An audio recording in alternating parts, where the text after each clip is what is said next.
from time to time po, may mga iniimbestigahan po tayo. Kaya ako So, nagulat sa iyo nung last hearing. Tinatanong ko Ayan. sa iyo, certain Henry Abila, ganun, sabi mo, bakit tinanggal to? Sabi mo, corrupt. Ayun. So- yan ang hirap dito kay Angie Bautista eh. Kailangan talaga ano to. Kumusta po kayong lahat dyan mga kababayan? Welcome back dito sa PH Latest. Natiklo po nitong si Congressman Dan Fernandez, itong si Angie Bautista. Pinaratangan mong korap yung kasama mo, ngayong tinatanong ka, iniimbestigahan lang pala. Ayusin mo Angie Bautista. Maraming tenga ang nakikinig sa mga sinasabi mo at rini-record yan. Pag nagkamali ka dyan, baka makontempt ka pa sa mga pinagagawa nyo. Mga kababayan, sa tingin nyo po ba, sa lahat ng kinasasangkutang kalokohan at sa mga paligoy-ligoy na sagot at pagpapaikot-ikot nitong si Angie Bautista sa ating mga congressman, sa tingin nyo po ba dapat na po siyang makontempt? Paki-comment nga po ba sa baba ng ating mapag-usapan niya sa comment section. Ayun na nga no mga kababayan. Dito sa video to, nagkabistuhan na po.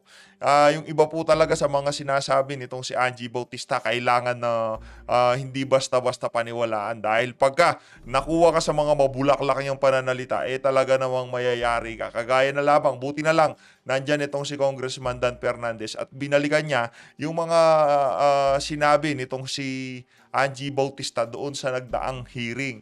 Kaya hindi niya nalito ito si Congressman Dan Bautista. Noong tinanong ka, kaugnay doon sa mga nasuspindi dyan sa Bucor, ang sinabi mo, korap po kasi yan. Tama ba yon? Ngayon pala, iniimbestigahan lang pala siya kaugnay sa corruption. Pero hindi pa korap yung tao, hindi pa napatunayan. Pero yung sinasabi mo, korap. Mali naman po yun, Angie Bautista. Kaya naman at saka, napakarami po talagang issue niyang Angie Bautista na yan. Noong itong kay General Bantag, alam po natin, binanata niya yung Angie Bautista na yan. Hahanapin po natin yung video nitong si General Bantag na kung saan binanata niya itong si Angie Bautista at gagawan po natin ng reaction video. Huwag na natin patagalin itong mga kababayan. By the way mga kababayan, kung bago lang po kayo sa PH Latest, pakilike ng ating, pa-follow po at pa-subscribe po dito sa ating channel PH Latest para lagi kayong updated. Huwag na natin patagalin itong mga kababayan. Ito na po ang pinaka-latest na kaganapan dyan sa House of Representatives. Ito na po ang buong video. Superintendent, ano ka ba? Chief Inspector o ano? Ako po. Si Tol Fernandez na Correction, nagtatanong. Senior Inspector po. O, Senior Inspector, corrupt ka daw. Ay! Totoo ba yan? Wala pong katotohanan yan, Mr. Chair. Corrupt ka. Paki, ano Wala, yung sarili mo. Dahil Yung they tipong have tinanong, put you yung tipong tinanong kaharapan, corrupt ka daw. Corrupt ka daw. under investigation. Mula po kasi nung napasok po ako sa Bureau of Correction, wala po akong kinasasangkutang anumang kaso na magpapatunay na po ako ay na-involved sa corruption. Superintendent Angie, ba't mo sinabing corrupt si Henry Abila? Yan. Sir, Ay, Mr. Chair, nung po, Si Angie pala yung nagsabing corrupt. Mahilig magbintang tong babae na to. Ano yung mga katibayan mo, Angie? Ano yung mga last katibayan meeting mo? natin, ang tinanong niyo po sa akin kung bakit po siya na-relieve. Mm. Kasama po siya dun sa 700 na personnel na iniimbestigahan namin po for corruption. O, investigation yun. O, Apo. iniimbestigahan ka daw. Chief Inspector, sa corruption. Mr. Chair, nung panahon po yun ay ako po'y na-assign sa maximum noong April 4 hanggang April 11 po ng taong kasalukuyan. Meron po akong dala ritong certification sa Bureau of Internal Affairs Service na nagpapatunay po na hanggang ngayon po ay wala akong kinakarap na anumang kaso. No pending case Ayun. po. Wala O, kaso anong si knowledge Sir. mo doon, Superintendent Angie? Bakit nasabi mong corrupt siya kung wala naman pala siyang pending kaso? And he is not under investigation right now. Mr. Chair, hindi ko po sinabing direct link pong corrupt siya. Pinarelieve po yan lahat. Hindi naman po kasi ako nagre-relieve eh. Nirelieve po namin yung buong pwersa po ng maximum kasi from time to time po, may mga iniimbestigahan po tayo. Kaya ako So, nagulat sa iyo nung last hearing. Tinatanong ko Ayan. sa iyo, certain Henry Abila, ganun, sabi mo, bakit tinanggal to? Sabi mo, corrupt. Ayun. So- yan ang hirap dito kay Angie Bautista eh. Kailangan talaga kailangan ito yung masusing imbestigahan. Itong si So be Angie careful Bautista. with your words, ha? Yan. Mr. Chair, I stand to be So, corrected. okay, For sinasa- corruption po So yung issue. sinasabi mo, they are under investigation for corruption. Yes po, Mr. Chair. Ayun. Yun. Kaya ako medyo, sabi ko, we have to give a balance hearing on this because we are accusing somebody And that's the reason why, sabi ko, patawag yung mga nabanggit ko, baka mamaya ano. And even General Aro, andito si General Aro, di ba? I was asking General Katapang about you. And I told General Katapang that you were in the list of PRRD. If you are showing good Yung ano, 'di ba, nung ini-interview yung si General Bantag, binanata niya rin yung si Angie Bautista.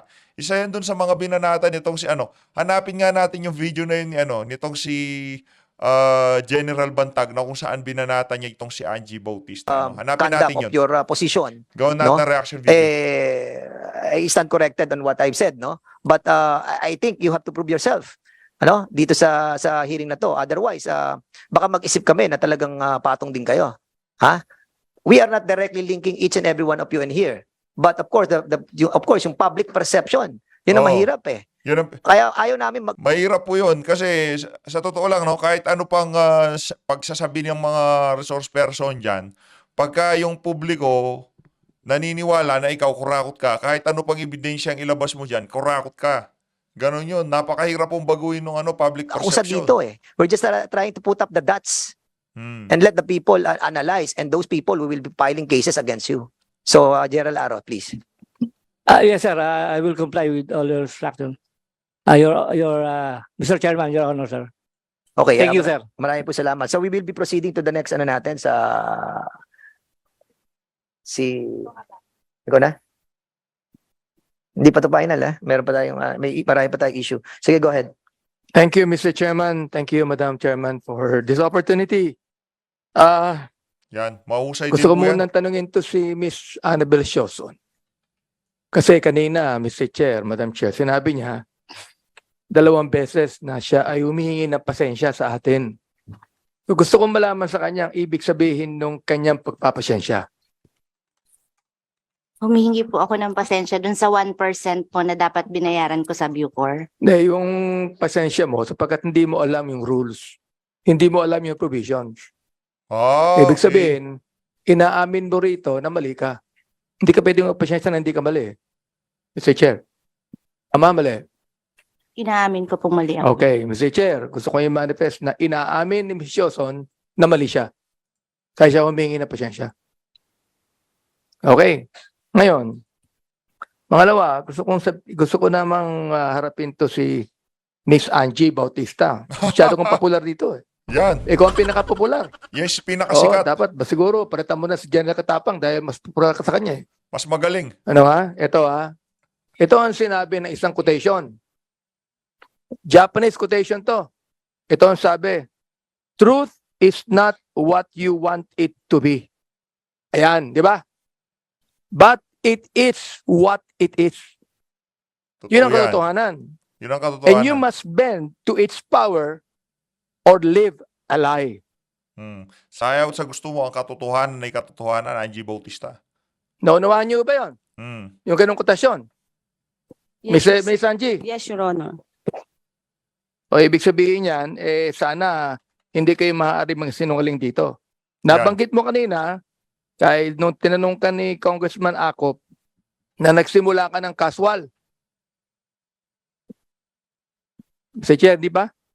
Nagsimula ka ng casual noong 2019. Sir, are you referring po sa government service ko, Your Honor? Yes, ano bang tanong sa iyo ni Congressman Acop? Your At Honor, tinanggap mo? nag-start po ako sa government service 1991 pa po. Ako po ang writer-researcher po ng PNP Recom 3. Kailan ka naging casual? Mr. Chair, Madam Chair. Your Honor, Hindi, nabanggit mo kanina, nag-casual ka Tinanggap mo yung sinabi ni Congressman Acop na naging casual ka Ngayon, Yan. binabago mo yung salita mo? hindi Mr. po Chair? sir, contractual po yung JO po kasi yon, JO position po. So, ibig sabihin, Oo. JO ka dati. Contractual naman, magkakaiba po kasi, Your Honor, sa PNP po, contractual po. Sa Kaya Bucor nga, po, ibig sabihin, con- pinanggit mo yung JO. JO, Madam Chair, pinanggit mo yung JO, contractual or JO, Pero ikaw ay contractual or JO, Hmm. Madam Chair. Noong pong 1991, Yung GO, alam natin yan, job order eh. sir, contractual po ako sa PNP. 1991 contractual ka Yes, sa I was only PNP. 21 years How old many then. years ka na contractual, At Miss Angie? 3 years po ako sa PNP Recom 3. Okay. Magkano ang sweldo mo nung contractual ka? Hindi ko na po matandaan, Your Honor, pero Tandaan mo. Hindi, ikaw naman, oh. baka Imposible nasa, naman yun. Oath ka rito. Wag mo sabihin sa akin hindi yung matandaan. siguro po Mr. Chair, nasa Mr. Chair. 15,000 po yata, Your Honor. Wala po kasi akong hawak na record ko nung nasa Oh, PNP. 15,000. That was 1991. Am I right, Mr. Your Chair? Honor, opo. Okay. 3 years kang casual, correct? Or contractual, right? Contractual po. Okay. Kailan ka naging superintendent? After ko pong, November 2020 po. Therefore, mula 1993 hanggang 2020, oo, mula contractual, ikaw ay naging superintendent. Your Honor, correction po. 1991 po, PNP Recom 3 po ako, writer-researcher. 1994 po, na-appoint po ako as Teka, Madam Mr. Chair, huwag mo na akong i-correct. Casual ka ng 3 taon eh. Nililito mo Casual eh. ka ng 3 taon eh. Are Yes, you correcting me? Hindi mo malilito yan si Sir, Angie Bautista. Opo, sir. Okay na, 1991 to 1993 casual ka. Correct. To 1994 po. O, di tama ako. Tama. Tama ako. Tama si Sir, tama. Hindi ako nagkakamali. Tama si Ngayon, Sir. itong tanong ko so therefore, from 1994 to 2020 ka ba naging superintendent, Mr. Chair? Your Honor, hindi po. 1994 po, pumasok po ako sa BJMP. March 7, 1994, na-appoint po ako as Jail Officer 1 in permanent position. Okay. From there to 2020 ba, naging superintendent ka? Hindi po, sir. From Ano? 1994 po to 2015 po, tinyente po ako sa BJMP. Tinyente ka. Oh, And then tinyente. afterwards, ano nangyari, Mr. Chair? Noong pong 2015 po, nag-divulge po ako ng corruption sa BJMP, wherein I filed a plunder case among our top brass officers in the BJMP. Finors optional retirement po nila ako ng 2015. And then afterwards, Mr. Chair, No, Your Honor, nung pong i-finors optional po nila ako, nagkaroon po ng congressional inquiry. Tapos po namatay po yung author, si Congressman Ted Garcia, at nagkaroon po ng eleksyon, ng presidential election. So naiwan po ako sa ere na lumalaban nung pong mga 2017 dahil po nakita kong natatalo po ako dahil hindi ko po pwedeng kalabanin yung matataas na pwesto sa gobyerno. Kinuha ko na po yung lump sum ko. Kinabukasan po, nung kausapin ko po yung chief ng Bayani siya. Nagpakabayani si Angie BJMP, Bautista. the following day Hindi po, niya kayang na-deposit kalabanin. na po yung 2 million ko. so, grabe, nag-retire ka na, grabe. Mr. Chair, nag-retire ka na. Actually po, kung titignan nyo po, Your Honor, hindi po ako nag-retire kasi wala naman po akong final na retire. Pero nakakuha ng 2 million pesos. Mahusay. Napakahusay mo, Angie Bautista. Isa kang alamat. Kaya nararapat lang na talagang tanggalin ka na sa Bucor. Kasi kung mahusay ka talaga, ang tagal mo na pala dyan sa Bucor, yung mga simpleng problema, di mo na aayos. Anong kalokohan yan? So, Luis, mga kababayan, ingat po kayong lahat. Maraming salamat po sa pagsuporta sa PH Latest.